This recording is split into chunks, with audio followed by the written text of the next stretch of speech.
আপনারা দেখছেন এসবিটিভির বিশেষ সংবাদ। অবৈধ অভিবাসীদের তাড়াতে সামরিক বাহিনীর ব্যবহার করবেন ট্রাম্প। নিউ ইয়র্কে ছুরিকাঘাতে নিহত ৩।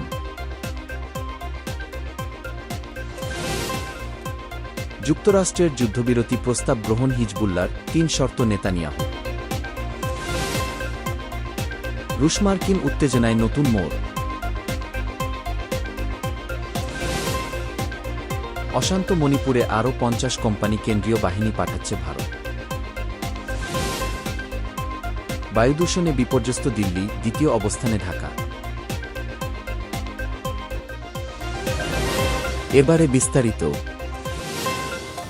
যুক্তরাষ্ট্রের নবনির্বাচিত প্রেসিডেন্ট ডোনাল্ড ট্রাম্প ক্ষমতায় আসার পর থেকেই দেশটিতে অবস্থান করা অবৈধ অভিবাসীদের বিতাড়িত করার পরিকল্পনার কথা জানিয়েছেন। সম্প্রতি তিনি ঘোষণা দিয়েছেন, অবৈধ অভিবাসন ঠেকাতে সীমান্ত নিরাপত্তা নিয়ে জাতীয় জরুরি অবস্থা জারি করার পরিকল্পনা রয়েছে তার। এ কাজে প্রয়োজনে সামরিক বাহিনীও ব্যবহার করা হবে। মেক্সিকো সীমান্ত দিয়ে রেকর্ড সংখ্যক অভিবাসী যুক্তরাষ্ট্রে প্রবেশ করায় ট্রাম্প দীর্ঘদিন ধরেই ক্ষুব্ধ। প্রথম মেয়াদে তিনি সীমান্তে প্রাচীর নির্মাণ শুরু করেছিলেন। এটার লক্ষ্য ছিল অভিবাসন প্রবাহ নিয়ন্ত্রণ করা।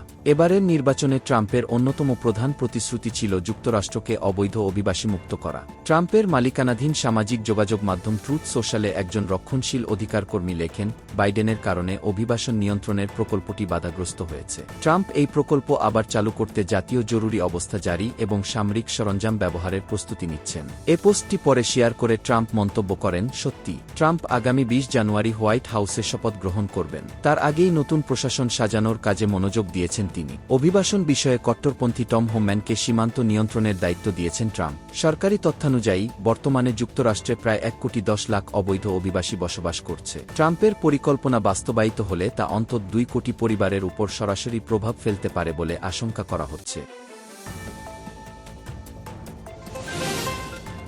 যুক্তরাষ্ট্রের নিউ ইয়র্ক শহরের ম্যানহাটানে ছুরিকাঘাতে ৩ জন নিহত হয়েছেন। মার্কিন সংবাদ মাধ্যম এবিসি নিউজের এক প্রতিবেদনে বলা হয়, ছুরি দিয়ে হামলা চালানোর অভিযোগে রামন রিভেরা নামের ৫১ বছর বয়সী সন্দেহভাজন এক ব্যক্তিকে আটক করা হয়েছে। হামলাকারীর প্রথম শিকার হয়েছেন ৩৬ বছর বয়সী অ্যাঞ্জেল লতা ল্যান্ড। সোমবার সকালে তিনি ওয়েস্ট স্ট্রিটে একটি নির্মাণাধীন ভবনে কাজ করছিলেন। এ সময় হামলাকারী বিনা উচকানিতে হঠাৎ তার পেটে ছুরিকাঘাত করে। এর প্রায় ২ ঘণ্টা পর পূর্ব স্ট্রিটে একজন ৬৮ বছর বয়সী ব্যক্তিকে একাধিকবার ছুরিকাঘাত করেন অভিযোগ। হামলাকারীর তৃতীয় শিকার ছিলেন ৩৬ বছর বয়সী এক নারী। এ ঘটনার পেছনে অন্য কোনো শক্তি জড়িত কিনা তাও খতিয়ে দেখা হবে।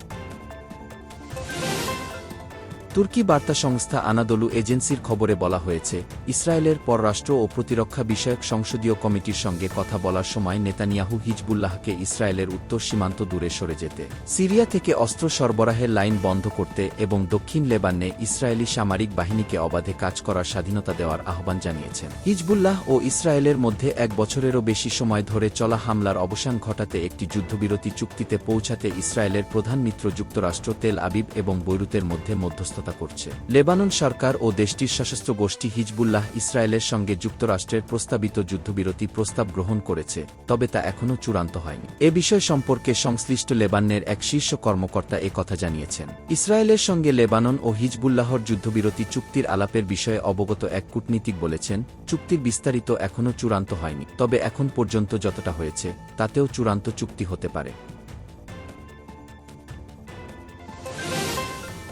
মার্কিন প্রেসিডেন্ট জো বাইডেন ইউক্রেনকে তাদের সরবরাহ করা দূরপাল্লার ক্ষেপণাস্ত্র রাশিয়ার ভূখণ্ডে হামলায় ব্যবহার করতে সবুজ সংকেত দিয়েছেন। এ ক্ষেপণাস্ত্র ব্যবহার করলে ইউক্রেন রাশিয়ার বেশ ভেতরের শহরকে লক্ষ্যে পরিণত করতে পারবে। এরই মধ্যে এ নিয়ে কড়া প্রতিক্রিয়া জানিয়েছে রাশিয়া। দেশটির পক্ষ থেকে এটা গুরুতর উস্কানি ও আগুনে তেল দেওয়ার মতো ঘটনা বলে বর্ণনা করা হয়েছে। এ প্রেক্ষাপটে ইউক্রেন যুদ্ধকে কেন্দ্র করে ইতোমধ্যে বৈরী রুশ মার্কিন সম্পর্ক আরও বৈরিতার দিকে মোড় নিয়েছে। ডোনাল্ড ট্রাম্প নির্বাচনী প্রচারণায় যুদ্ধ বন্ধের বার্তা দিয়েই ভোটারদের আকৃষ্ট করেছেন। প্রত্যাশা করা হচ্ছে, তার নেতৃত্বে রাশিয়ার সঙ্গে আলোচনার মাধ্যমে একটি সমঝোতায় পৌঁছানো সম্ভব হবে, বন্ধ হবে রক্তক্ষয়ী যুদ্ধ। আগামী ২০ জানুয়ারি শপথ নেবেন ট্রাম্প। এক বিবৃতিতে ক্রেমলিন বলেছে, যদি ওয়াশিংটনের দেওয়া অস্ত্র রাশিয়ার অনেক ভেতরে আঘাত হানে, মস্কো ধরে নেবে এটা ইউক্রেনের নয়, যুক্তরাষ্ট্রের হামলা। ইউক্রেনকে দূরপাল্লার ক্ষেপণাস্ত্র ব্যবহারের অনুমতি দেওয়া যুদ্ধে নতুন করে যুক্তরাষ্ট্রের প্রবেশকে ইঙ্গিত করে। ভারতের মণিপুর রাজ্য অশান্ত পরিস্থিতি সামাল দিতে আরও ৫০ কোম্পানি কেন্দ্রীয় সশস্ত্র পুলিশ বাহিনী সিএপিএফ পাঠাচ্ছেন ভারতের কেন্দ্রীয় স্বরাষ্ট্রমন্ত্রী অমিত শাহ।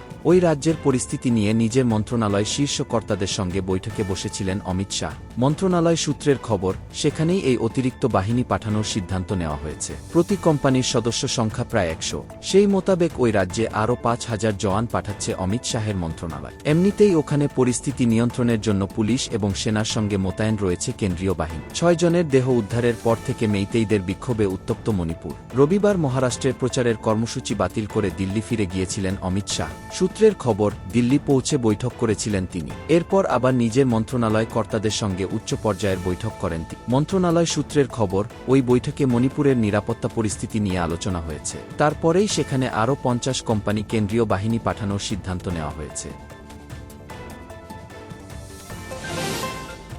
শীত আসার আগেই গত কয়েকদিন ধরে ভয়াবহ বায়ুদূষণে বিপর্যস্ত ভারতের রাজধানী দিল্লি। বায়ুদূষণের কারণে গত ১৫ নভেম্বর থেকে শহরের সব প্রাথমিক বিদ্যালয় বন্ধ ঘোষণা করে অফলাইনে ক্লাস নেওয়া হচ্ছে। তবে উন্নতি হচ্ছে না দিল্লির বায়ুমানের। বিশ্বের দূষিত শহরের তালিকায় ৪৯৫ স্কোর নিয়ে কয়েকদিনের ধারাবাহিকতায় শীর্ষে রয়েছে দিল্লি। এদিকে বাংলাদেশের রাজধানী ঢাকার বাতাসেও নেই স্বস্তির খবর। কয়েকদিন ধরেই বিশ্বের দূষিত শহরগুলোর তালিকায় উপরের দিকেই রয়েছে মেগাসিটি ঢাকা। ১৯ নভেম্বর সকাল ৮টার দিকে আন্তর্জাতিক বায়ুমান প্রযুক্তি প্রতিষ্ঠান আইকিউআরের তথ্যানুযায়ী ২৭৫ স্কোর নিয়ে দ্বিতীয় অবস্থানে এসেছে রাজধানী ঢাকা, যা দূষণের দিক থেকে খুব অস্বাস্থ্যকর হিসেবে বিবেচিত। একিউআই স্কোর ০ থেকে ৫০ ভালো হিসেবে বিবেচিত হয়, ৫১ থেকে ১০০ মাঝারি হিসেবে গণ্য করা হয়, আর সংবেদনশীল গোষ্ঠীর জন্য অস্বাস্থ্যকর বিবেচিত হয় ১০১ থেকে ১৫০ স্কোর। স্কোর ১৫১ থেকে ২০০ হলে তাকে অস্বাস্থ্যকর বায়ু বলে মনে করা হয়।